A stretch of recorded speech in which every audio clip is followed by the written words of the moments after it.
welcome back, and should you be new, welcome in the first place. We're going to be talking about Doctor Who Season 20, which has just been released on Bluray, and that's it. Believe me, that's enough. So first of all, as always, let's have a look at what it comes all like.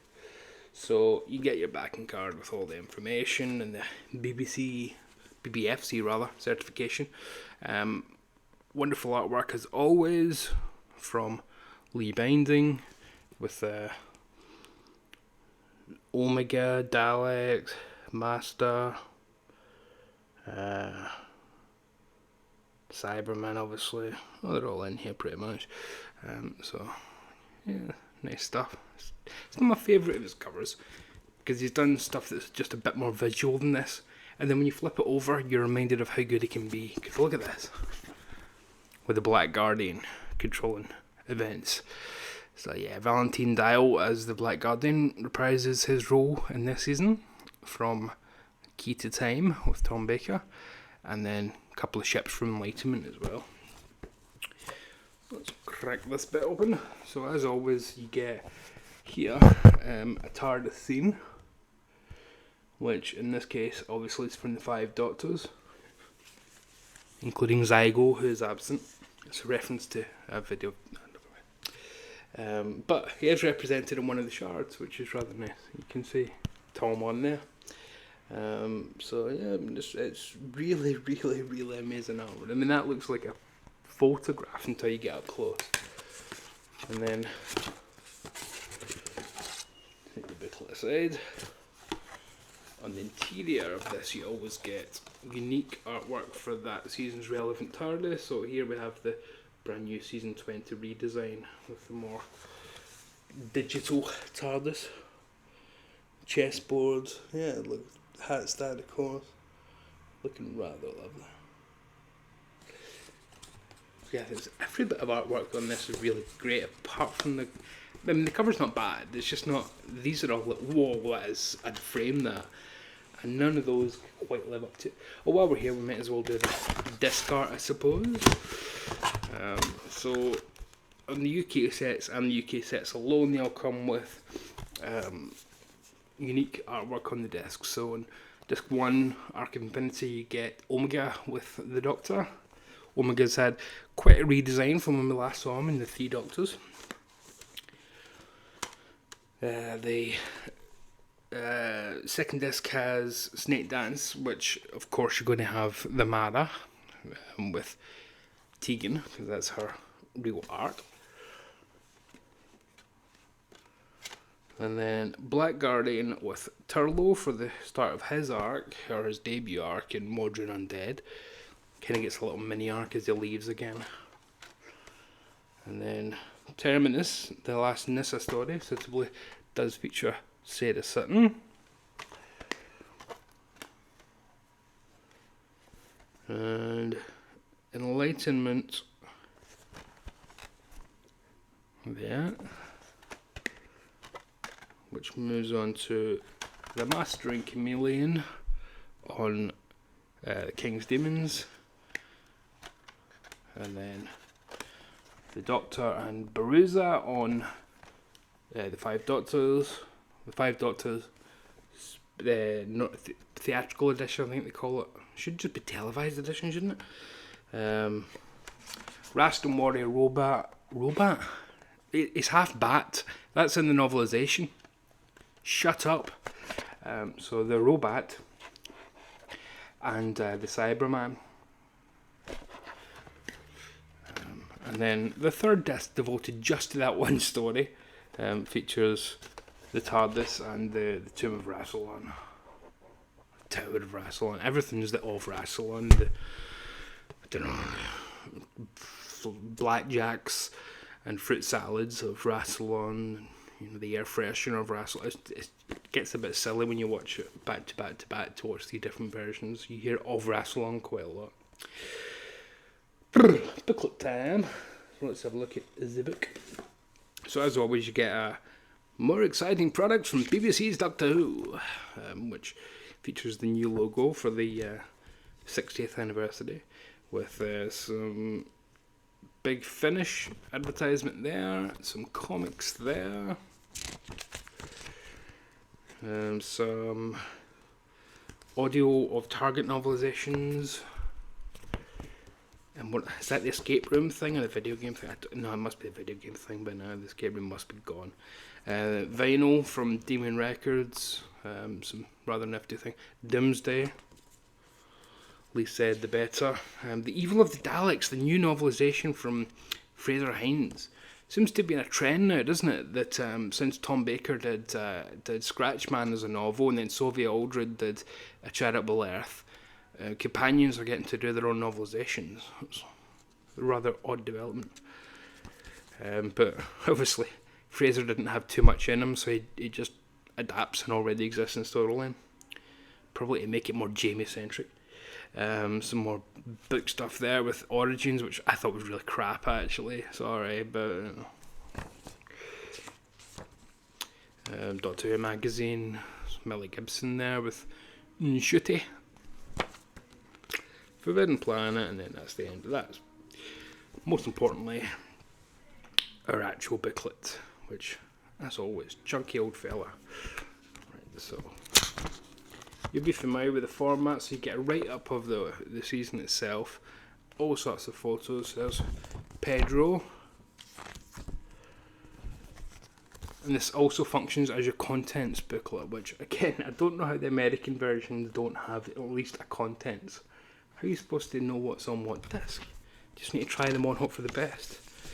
One of the great pleasures of these sets is all the original artwork. So here's Omega / the Doctor when there's the invasion of the body snatchers.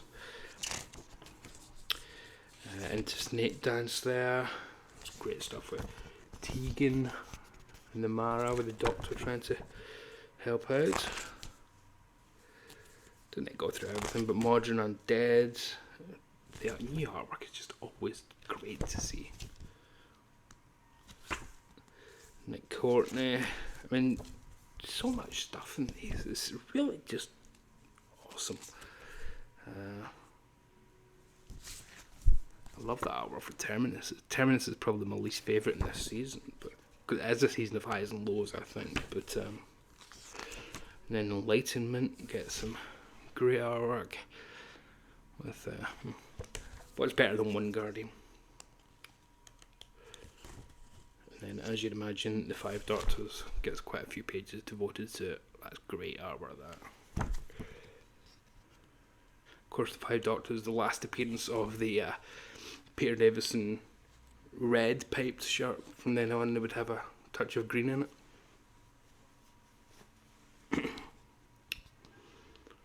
Not that there would be much longer to go anyway, but yeah. Any more original artwork? Yeah, it's an actual collage of the Five Doctors, which is really cool. The famous shot of them at I don't think this was that long late, but the famous shot with them and the Tom Baker dummy from Madame Tussauds, where some unmentionable behind the scenes stories in that dummy. And then, as always, they like to throw in a few publicity shots at the end from their actual BBC publicity cards, so you get one for each of the companions there. So, Janet, Sarah, and Mark. So, thank you. Thoughts on the episodes themselves and some of the extras. So, Arc of Infinity. I'll just go through the stories and then a couple of the most notable extras, because believe me, we'd be here for an hour just talking about the new extras. Arc of Infinity is not a great story, but there's always a bit of nostalgia in it for me. I really like seeing Amsterdam in the early 80s. I like Tegan coming back. I love Tegan. It's not much of a cliffhanger when she leaves and she's back in the next episode, though, is it? But, you know, is what is. I like the Omega arc. I like him being on Earth and then getting entranced by Punch and Judy, and it's like he was intending to be a bad guy, but then he remembers what living's like, and that kind of throws him off his evil schemes for a bit. There's redemption in there. Bring him back, I say. I like Arc Infinity. It's not great, but it's certainly not bottom of the barrel stuff, like a lot of the fan Doctor Who polls put it down. Doctor Who magazine. Snake Dance, solid follow up to Kinda from season 19. So we get a continuation of the Mara plots for Tegan, with her. It's quite harrowing the way it's played. It's almost like a rape. It's certainly an invasion, and it's she does have PTSD over it, and it's quite horrific. Big Finish have revisited it a couple of times, but it's still harrowing to watch. This is not as good as Kinda, which was really quite bleak, with some stunning performances by Simon Rouse and Richard Todd and whatnot. But this is it's a great follow up thematically, while doing something different with it as well. Then you get the Turlough trilogy, which I never really thought of as a trilogy. I guess it's the Black Guardian trilogy.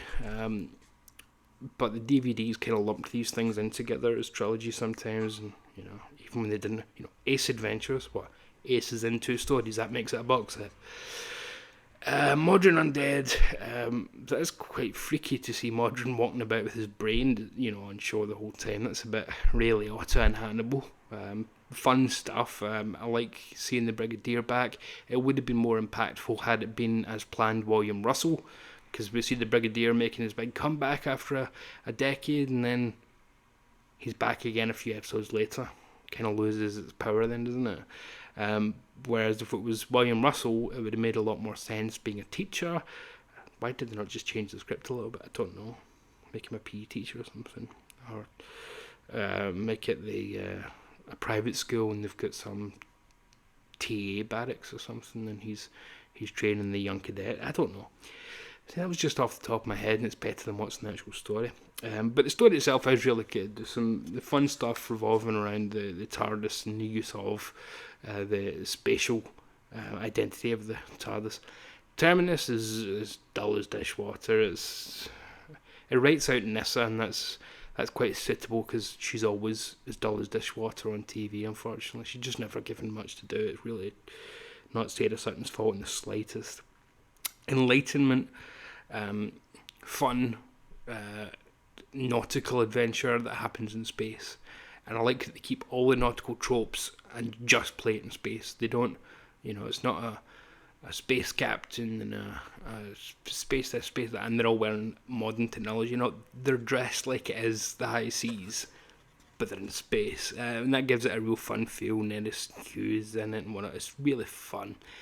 Linda Barron's in it. Linda Barron, excuse me. Neris Hughes was in Kinda that I just mentioned. The King's Demons rounds off the season proper. It's nice to see Gerald Flood in it, who was in Pathfinders from Space, and one of the original TV pioneers of science fiction as a leading man. He could easily have been an Ian type in Doctor Who 20 years earlier.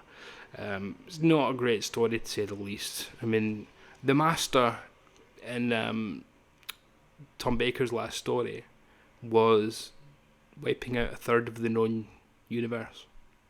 Wiping it out with entropy. What's his plan now? He's going to mess with Magna Carta and just see what happens. It's not quite as gripping as, destroying a third of the known which doesn't really play into events either. They never mention that planet was lost when the Master did. That never comes up ever. He may as well have just destroyed a corner shop that's not been used in 20 years. But while it's happening, you're enjoying it. But the King's Demons and Chameleon, it's not their fault that the robot was operated by one guy, nobody else knew how to use it, and then that one guy died. But John Nathan Turner thought that robot was going to be a massive selling point, and even when the one guy was alive in the King's Demons, is not an impressive prop. I mean, it's probably impressive on Tomorrow's World, but in terms of an action adventure show with a bit of pace, no, it doesn't work. The Five Doctors, enough said. It's the Five Doctors. Does it hold up as a story? Who cares? It's just a fantastic excuse to have an over-the-top adventure. Patrick Troughton steals the show, but you obviously have John Pertwee coming back, and you have, depending on what version, you have a little bit of Tom Baker, you have an intro from William Hartnell, and then Richard Hurndall picks up the baton as the First Doctor, and then all sorts of companions, from the very pregnant Wendy Padbury and Fraser Hines. Excuse me, Liz Shaw. It was Carolyn John that was pregnant, and Fraser Hines to Susan obviously comes into it properly to be with the First Doctor. Yeah, I mean, it's just a really fun romp in the classic sense. That word's overused a lot in Doctor Who terms these days. People romp. If something's a bit fun, they call it a romp.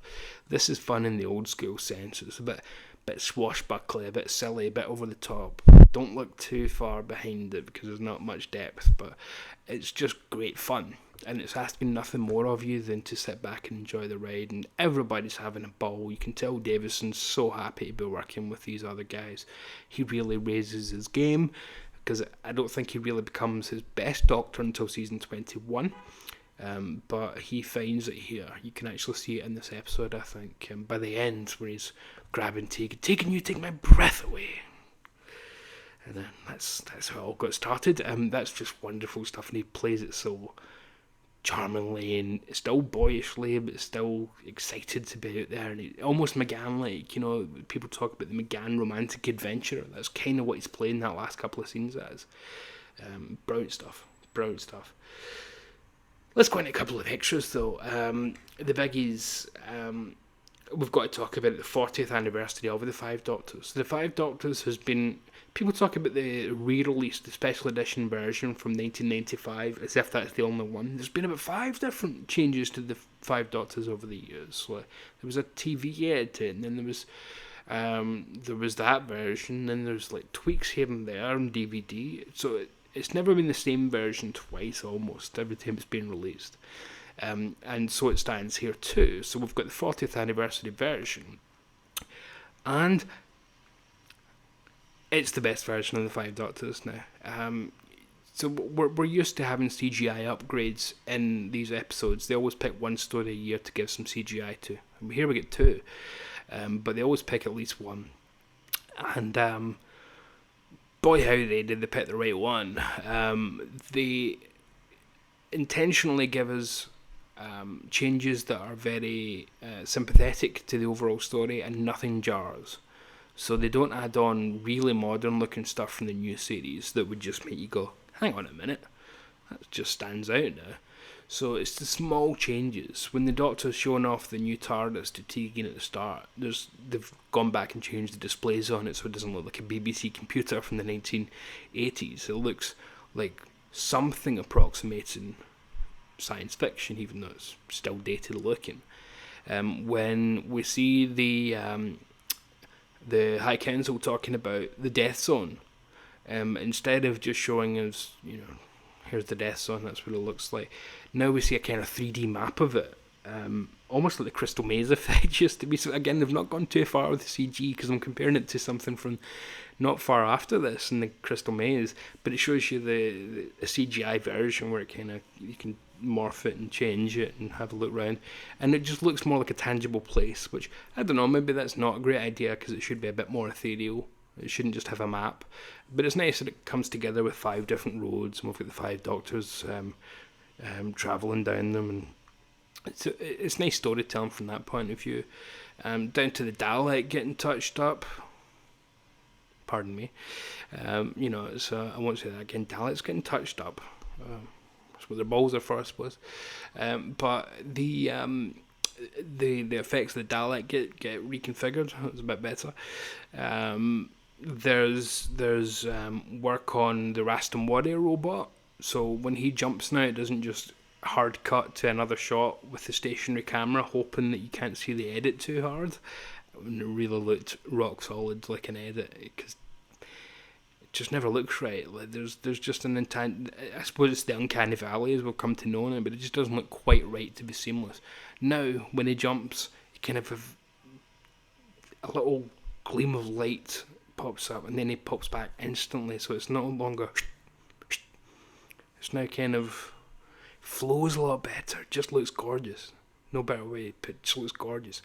The time scoop itself just looks amazing. So it's no longer just a triangle, a 2D triangle dropping on them. And I thought the 95 version looked worse than the original, to be honest. But now you get a kind of combination of the both. So you do get a black obelisk-like thing, but you also get to see them trapped in it. So now it's more of a column that descends upon them and then traps their visage on the front of it. So it's that actually is in keeping with the way Rassilon's tomb is stored, oddly. So it kind of works in a roundabout way. It looks great. It looks great. It's never going to look amazing, but you don't want it to. You don't want it to look like 2023 technology put onto a 1983 story. So it just looks really shit hot for 1983 rather than dated for 2023 now, which is the best way to do it. But apart from that, they leave well enough alone. They're smart enough to not think, let's change absolutely everything here. I mean, there's a bit more depth added to Rassilon's tomb and things, with some nice statues and whatnot extended up. So it looks more epic and grand, but generally speaking, that's it. So everything that should be left alone is left alone. And then the other story that gets CG enlightenment, that fixes the problem of the ships always looking really ropey. Really, really ropey. So it really is just the ships that have been fixed there. That's the major. There's a couple of small things, but nothing major. And those are the two major visual changes in this season. So the effects for those two stories are very sympathetic. And fixing the ships alone makes Enlightenment work a lot better. So I'd say that's the best thing about this new set is the 40th anniversary edition, which has also got a new 5.1 soundtrack. It sounds amazing. The score when they're on the Eye of Orion, thank you, Eye of Orion, and the Doctor says it's the most blissful place in the universe. The soundtrack tells you that. It's great. It really soars up in your ears when you've got the 5.1 on. Brand new updated special effects, documentaries on Ark Infinity and the King's Demons goes into a lot of behind the scenes issues with those stories. The idea of just wanting a jolly that was their one foreign block each year. So where should we do this year? Holland. And then the King's Demons goes into all the problems with the robot. Look who's ready. So here's Look Who's Driving, a European road trip with Peter Davison, Janet Fielding and Sarah Sutton. So they're on their way to convention, and smartly they used the time to make this into a little documentary, which is a bit like Coach Trip, those things on Channel 4 that nobody ever watches, where people just go on a European trip and we just watch them bicker as they sit back in their coaches. So in this, they're in the car. So it's a bit like behind the scenes or behind the sofa, but on the road almost. But it's just them having banter and the stuff that they encounter along the way. There's some really funny interaction, especially with it's more antagonistic in a fun way between Peter Davison and Janet Fielding, and then Sarah Sutton is more there to laugh or join up with one or the other, but generally speaking, it's those two that are very lovingly antagonistic, very fraternal and relationship. It's really fun, really over the top silly. Some of it's clearly staged, but who cares? You get In Conversation with Matthew Sweet, where he talks to this time both Janet Fielding and Sarah Sutton. Really top quality interview, as you'd expect, as always, from Matthew Sweet. He doesn't pull punches. He's unafraid to kind of ask them about the roles they play in Doctor Who and what they thought they were adding to this classic show, and were you playing into worrying tropes, and it goes right in depth.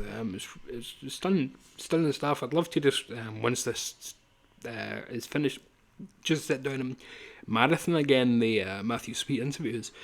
You get new featurettes, which include he's on a couple of times actually. I was quite surprised. Martin Clunes, who made his television debut in Snake Dance, pops up here, and he is interviewed by Janet Fielding, and they have a wonderful rapport. They're laughing the whole time, And I thought, right, it's Martin Clunes. He's still a massive TV star. There's no way he's going to be on it for more than a minute. No, he's in there for ages talking away to Janet, and he remembers everything. So he's not doing that awful lovey thing of, oh, well, it was a job. No, he remembers everything. He's having a laugh about it. Genuinely seems to really love having made his debut in Doctor Who rather than just some other thing. To have made his debut in this iconic programme. It's quite funny because he's built up as this great TV star, and nobody outside of the UK is probably going to know who he is.